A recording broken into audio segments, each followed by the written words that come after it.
Alaka'i, the podcast, and I'm Mutia. I will be your host today. And I'm going to start off with a little story. So I came from Indonesia not knowing that I love writing because I have been avoiding writing so much for my first 2 years here on campus. Since English is not my first language, so I think like, oh, if I can avoid a lot of writing, I will take that class. Something like that. So that is the reason why we have two important guests from the Reading Writing Center. Because I know there are a lot of people like me who've been avoiding writing a lot.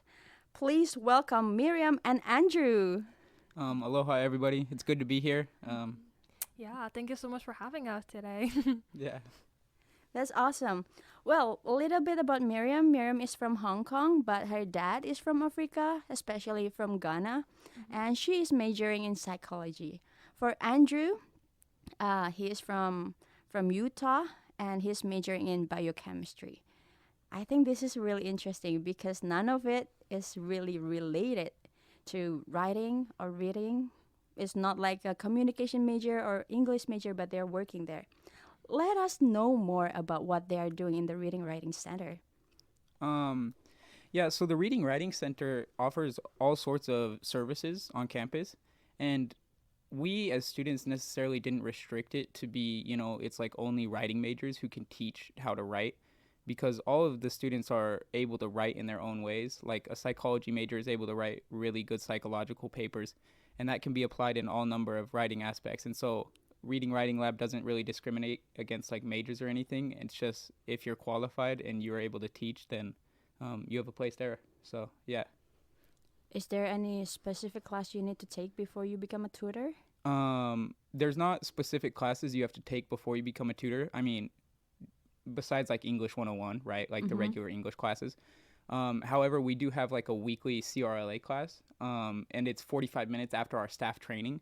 And this class incorporates all manners of like writing techniques, and so our supervisors are always making sure that even if you aren't like a TESOL major or a writing major, you're still getting like prepared with the tactics to be able to teach writing tactfully. Okay. Anything to add from that, Miriam? Yeah, like I would say there is like a minimal grade requirement in order to be a tutor. So for your English 101, you kind of have to get I think a B plus was what I remember. But like any higher or like B plus or higher than that, then you're basically like eligible to apply for the job, and then you have your interview, and then just kind of like figuring out if you're a suitable match for our lab, and if it is, then you're a part of us. It just like kind of what Andrew was saying, there isn't like a specific major that they're trying to look for that you have to be in.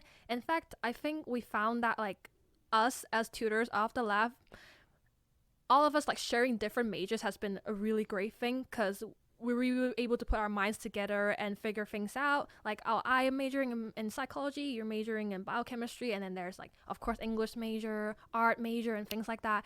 And like our differences actually have been really useful for us working in the lab for students and just, the school in general. Yeah, I think that's amazing because people are from different majors and then they can come to the right source with a similar major to you guys. And how long has it been offered in school actually? Do you guys aware of that? Like how is the Reading Writing Lab like advertised in school? Yeah, like how long have they provided the service? Yeah, since 1975, I'm pretty sure. Really? Yeah, so long That's time. pretty early. Yeah, it's incredibly long time. Yeah, if you actually go into the Reading Writing Lab, like, it's hard to explain if you've never been in there, but like in the back right corner, we have pictures of like when the Reading Writing Lab was like first founded, and they have like pictures of old students teaching other students, and it's like all grainy, and it's an interesting photo to look at. It looks the exact same after 70 or something years. I don't know. So is it always been in the McKay building? I'm pretty sure. I think Miriam can answer this, but it used to be the door like next door to where it is right now, right? And then they moved it across. I'm not like exactly sure about, like, it's always been in that area of some sort, but of course like there have been renovations and things like that. I mean, it's even here back when my mom studied here, which is like years ago. And according to what she was telling me, it basically mostly stayed the same. Yeah. So I would say it kind of always been in that area, just, in the hallway, in this room that you can turn into and, Yep. get writing Okay. surfaces. That's awesome. Actually, I really like the fact that it has been here for so long, but some people are still like afraid when they're like, okay, where should I ask for help when I want to do my assignments, Right. especially about writing or reading if they're EIL students. Mm-hmm. Anyway, what do you normally offer to the public? Okay, so like as our name is Reading and Writing Lab or Reading and Writing Center, we have like reading and writing services. So for reading, it's mainly about improving your reading skills and reading comprehension skills. So some people feel like it's kind of hard to read, like whether it be textbook or regular books. Words are hard to understand, or like it's hard to like figure out the whole meaning by reading one by one. And then also, of course, the practical aspect of reading comprehension, how to answer questions, true and false, things like that. So we have that as like the first part of our service. And the second part, which is the one that is more common, would be our writing service. So we are open to basically everyone. We prioritize students who are currently attending our school first, but then like members of the community can do like walk-ins of the appointment for our lab, on occasional times, even though we're mostly focused on helping students with their writing. Well, that's awesome. And you mentioned that your mom told you that it has been there even when she was here. Yeah. Was she one of the person who used this source too? Yeah, she definitely came to the lab. Like, she was never a tutor there, but she said that all these papers that she had to work on, like the writing center, was very helpful for her. So when she heard that I was working there, she's like, oh, I'm so glad this is still around, and like students are still getting like help on their writing. And I'm like, yeah, it's really good that this place has been here for so long and we're continue doing what we love to do. That sounds so cool. Well, if I'm not wrong, your mom is from Hong Kong, right? So she Yes. is one of the international students here. Yeah. Well, it Yeah. is really important for international students to know these sources because we need help. No Yeah. kidding, we need help. It is not easy for us to be exposed to American style of learning. And for me personally, it is really hard because even in Indonesia, I didn't write in Indonesian. Now I'm coming on campus, I needed to write first in English, second I need to write in a college style. So, do you have any experience facing people like that? Yeah, I definitely do. I feel like the main demographic of the reading writing lab is international students, like you mentioned. But I think there is something to be said about the amount of native English speakers that also come to the reading writing lab. I know as an international student or a second language speaker to English, it's very, very daunting to be able to come to a new country and write as well. But Native American speakers are also incredibly scared of writing. So I guess my tip whenever I encounter somebody who's like really scared or kind of nervous about their writing, I always just say like, it's always best to try. Like, you're never going to get better if you never try. So I think it's just important to just kind of push yourself. And even if you feel like it's horrible, that's what we're here for. That's the whole reason of the reading writing lab is to help. So. And our lab has really, really emphasized this aspect of diversity and culture, especially with our lead, who's Dr. Feng.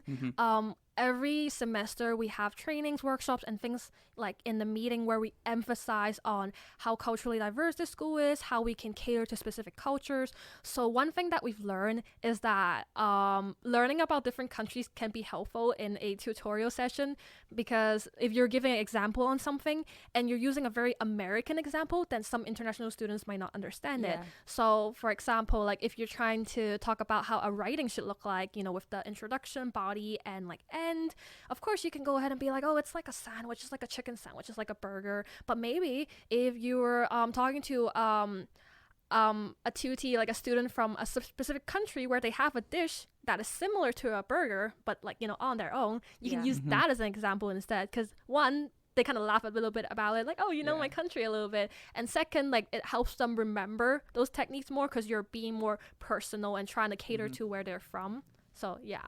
Yeah. We actually, like I previously mentioned earlier, how we have staff trainings every week. we actually had students from different diverse cultures come into the lab, and we brainstormed with them ways to like make them feel comfortable when they first come into reading writing lab appointments.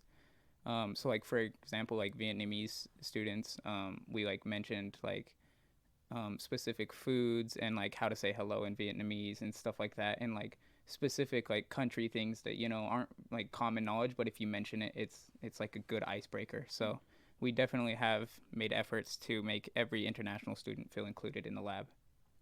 That's amazing to know. Well, thank you so much for thinking about us because it's not easy to adjust to a new country. Yeah. But these things that you are trying to implement in your center is really amazing. And I think I really like the moment you mentioned that you want to get every single examples from their country just to be able to approach them in the way that they're capable too. And talking with you guys, for me personally, I won't be afraid to get in because you guys are students too. And then you're fun to talk with. For real. I'm like, I just know you like couple minutes ago, but it's so fun. Thank you. You as well. How's the environment around the center? Is it like very quiet or how is it?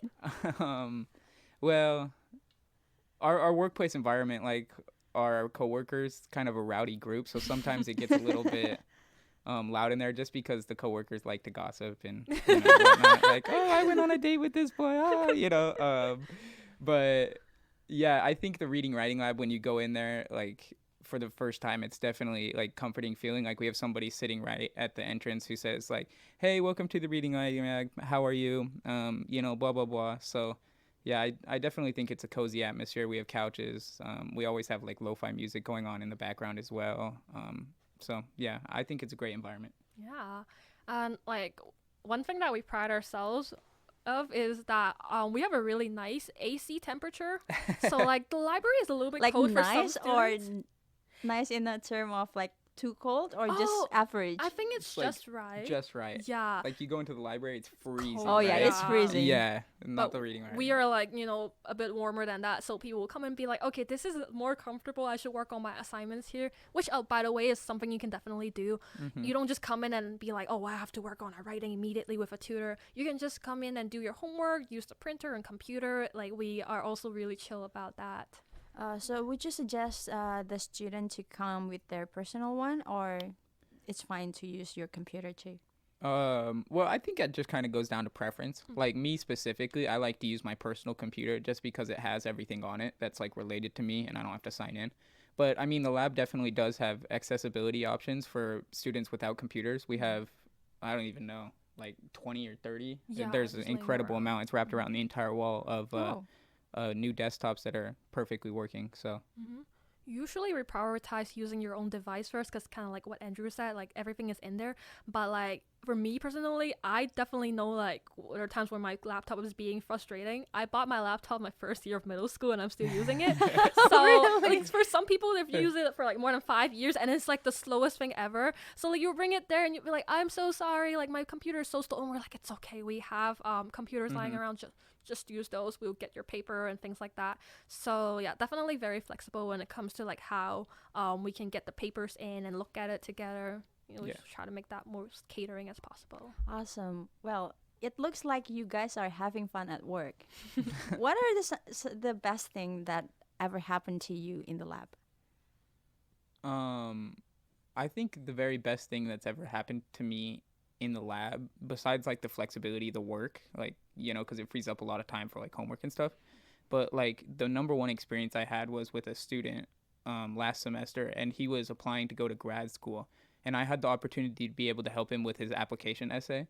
And so this application essay consisted of a wide variety of topics ranging from his childhood to why he wants to study.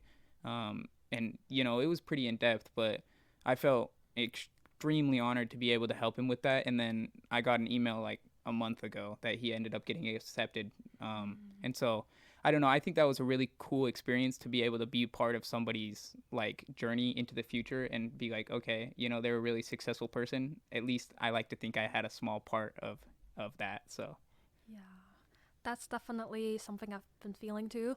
For me, my favorite experience is when we work with the Intersections Journal. So, for me, I was paired with a student who's a mom with like, I think 6 kids or 4 to 6 kids, and she's coming back like, after motherhood to come back to school and get her bachelor's degree, and she's working on this paper for her final semester that is going to be submitted in the Intersections Journal.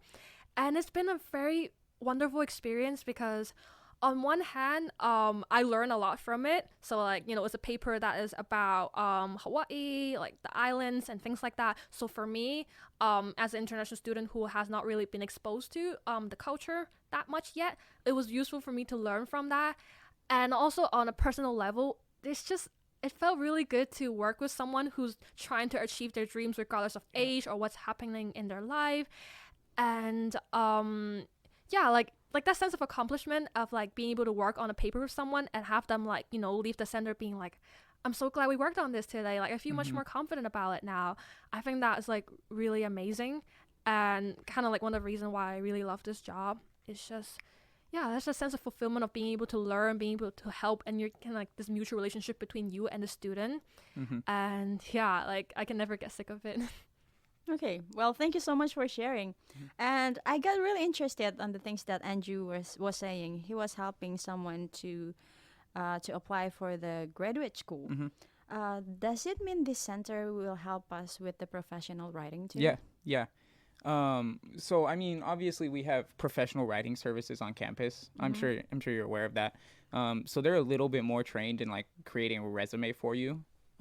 However, like in terms of writing and professional writing, we definitely do that as well. I've had a tutorial where I helped a student actually apply for the Alaka'i, I think, because he had to write essays or something like that. Fun. Now I know. If you guys want to work in Alaka'i, come to Reading Writing Center. They will help you. No, definitely. And I've also had appointments where a student came in for like 5 minutes with an email and was like, hey, I want to send this to my professor. Is this correct? And it was just like, he didn't know how to title it correctly. Like, hey, doctor, blah, blah, blah. So, it ranges from really difficult essays to even sending a professional email. So that's awesome. If I knew that, I would go to the Reading Writing Center. Because when I got accepted to Alaka'i, that's my second application. But maybe if I went there, it's going to be my first application. Anyway, anything to share, Miriam? Like about the lab in general, things that I like. I would say that I really appreciate the diversity even within the lab. So of course we have like, tutors from different countries, but even like for US, like they come from like many different states. And that has been a very like eye-opening experience for me, because then like both working with American students and international students, as well as American tutors and international tutors, it's just that like every day I'm getting this sense of like cultural interaction that really helps with like how I can communicate as a tutor, as a student, as a member of the school in general.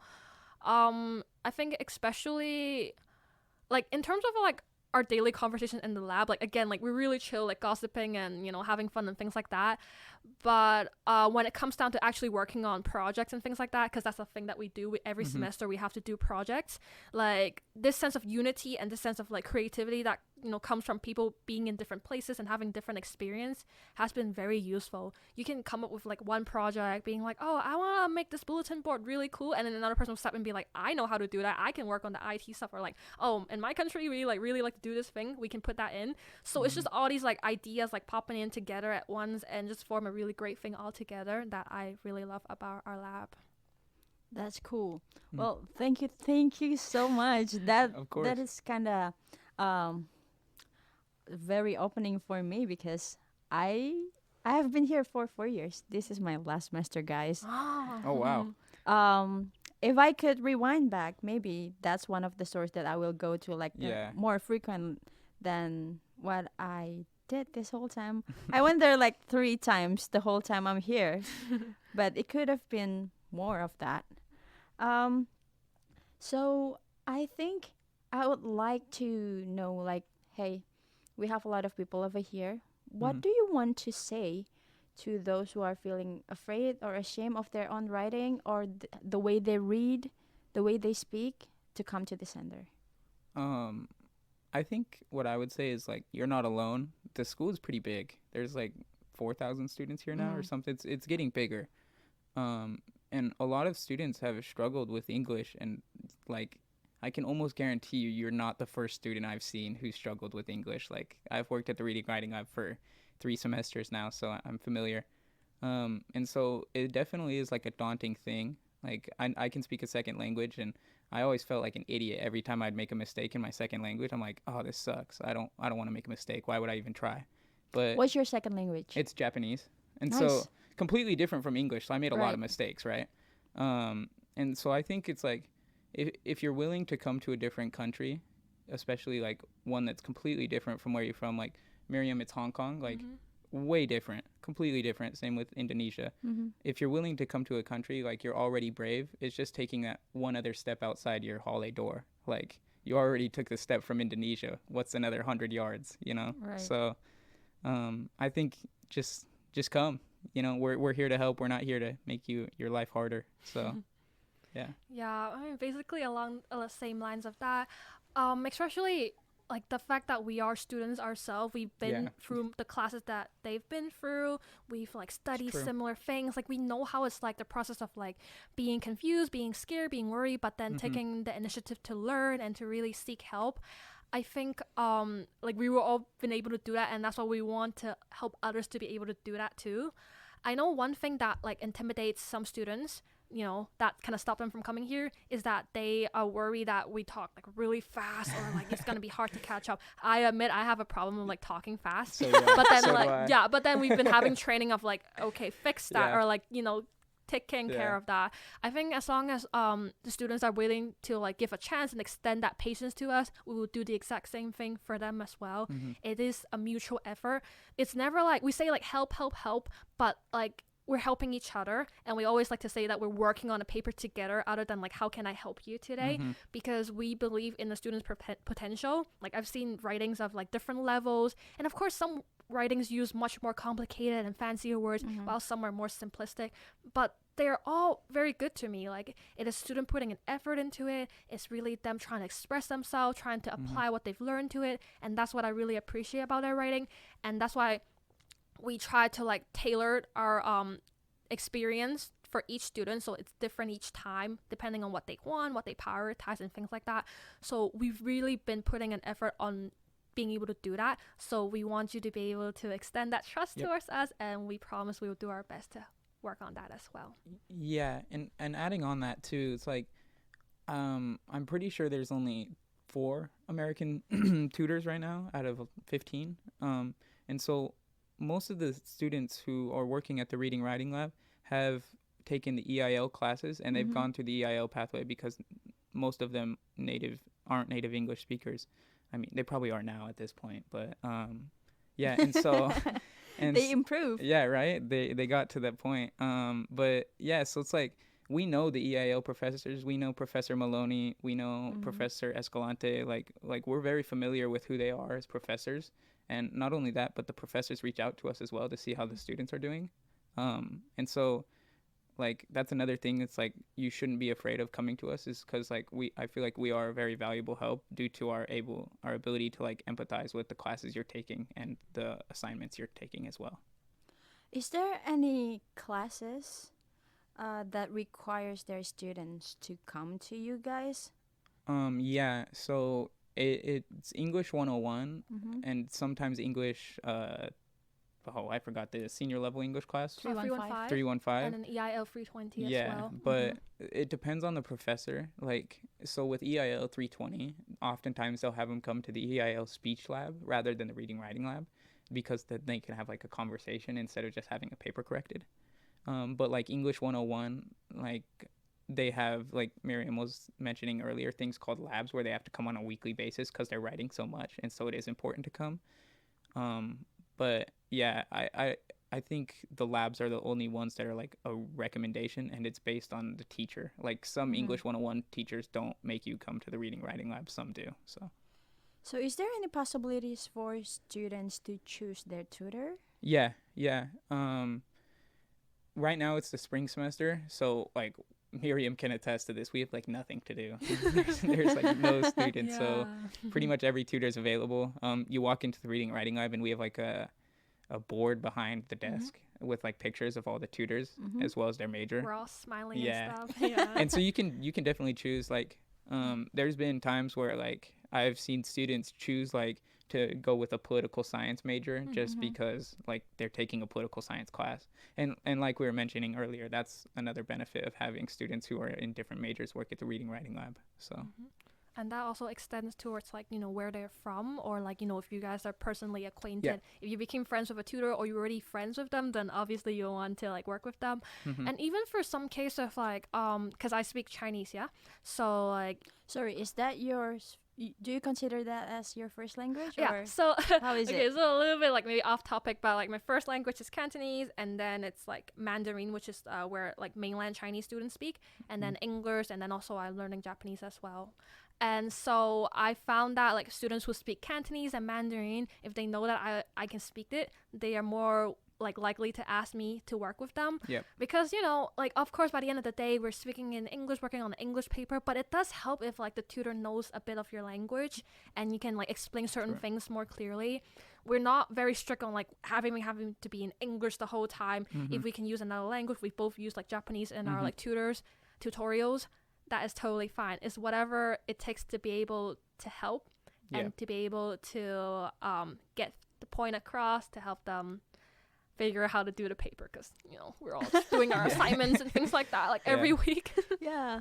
Well, let me take out a little bit from the things that you're saying. You guys looks like and sound like an expert and like a language person, but at this point, I know that everyone can be a language person. They can just improve because it's something that you develop. I agree. Yeah, it's kind of interesting. Like before I came here to BYU-Hawaii, like I'd only lived in Utah my entire life, and I'd never considered like language because I only ever interacted with native English speakers. And I got here and I've had the ability to. I worked at the EIL speech lab prior to the reading writing lab, so I've had students like who I've seen progress for like a year and a half now, who have been like consistently coming for tutoring appointments. And you're definitely right. Like anybody can get better at language. It's not like only one person can do it or only this type of person can do it. Literally anybody can. It's just trial and error. So I think it's amazing, the students on campus and their resilience to always want to get better. So Right. Well, I think a little bit off topic. When I first got exposed to the college life, it was COVID. Oh wow. And then I did everything online. Even I made Twitter online. So it was kind of hard for me because I wasn't exposed to a lot of accents, English accents. So when it's like sound different than what I normally being exposed to, it makes me like, hey, I really, really want to complain. Like, why is this teacher even teaching? Something like that. Yeah. But something that is really special here in Hawaii, especially when we're on campus, we get used to be exposed to a lot of accents. So true. And I realized that there is no wrong accent. Right. I agree. Yeah, it was really funny. Like when I first got here, I'd hear accents or like somewhat broken English of the lower level English students who just got here. And I could not understand it for the life of me. But like as I've spent more and more time with these students and like more and more time with accents, like doesn't matter. I feel like I can pick it up. But yeah, accents are difficult, like very difficult. But as long as you're intelligible, I don't think it matters at all. I think accents are what make languages unique. Yeah, it's a good angle to look at. I guess, yeah, kind of like what Andrew was saying, like as you work with a student more, you kind of like start getting used to it, and you're just like, oh, we're all speaking the same language. There's just a little different flavors to it. Right. Yeah, it's That's just true. like, it's been fun. That's true. And it's like, and all of times, like, it's been amazing to see how, like, a student that is not confident in their English out, they're like, I think my English is not good. Yeah. I've just first came here and things like that. And then you work with them on a paper and you talk to them and you're like, you're lying. You got so much good stuff in there. And they just need someone to discover that and let them know, like, you are doing really well. And I think that's been something that, again, I really appreciate, is that even when people are not that confident about their English skills, they're still willing to come here, and that helps them realize their potentials, because like when someone else look at the paper together and work with them, there's a lot more that you can discover than just working on your own. Mm. So yeah. All right. Well, before we close up, is there anything that you would like to share that probably I didn't ask? No, not really. I guess like the last thing I should share is, come to the Reading Writing Lab, guys. Like we're here. We're open 9 a.m. till 11 p.m. Monday through Friday. No, Friday it closes earlier. It's like C-store close hours. at, Sorry, 11 p.m.? I'm pretty sure, yeah. We are open from like 9 a.m. to 11 p.m. For usually the like Monday to PCC students, Thursdays. Yeah. Because they get off at 9 p.m., yeah. Oh, man, so understanding. And also the hour Yeah. before the deadline. Yeah, that too. Yeah, we're also open on Saturdays. A lot of people really don't know that, but we are.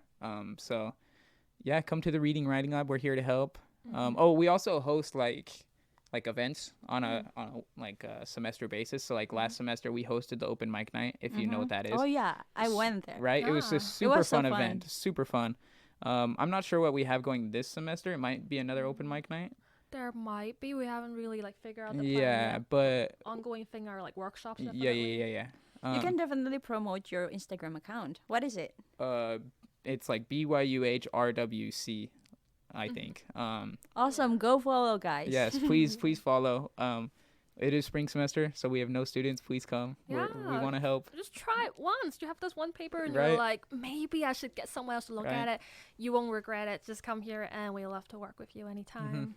All right. Well, thank you so much for sharing all these things. We've been having so much fun talking about language and it was Reading great Writing times. Center. But anyway, for all of you guys, I want you to have this experience too. Talking with a tutor, they are so fun, and they will help you in whatever step you are in, especially when it talks about academic journey here in BYU Hawaii. Well, thank you so much. With that being said, we're going to close this podcast. I just want to say, please continue to listen to Ke Alaka'i, the podcast. Yeah, listen to Alaka'i. Yeah, they're really cool people over here. All right, bye-bye. Bye. Thank you.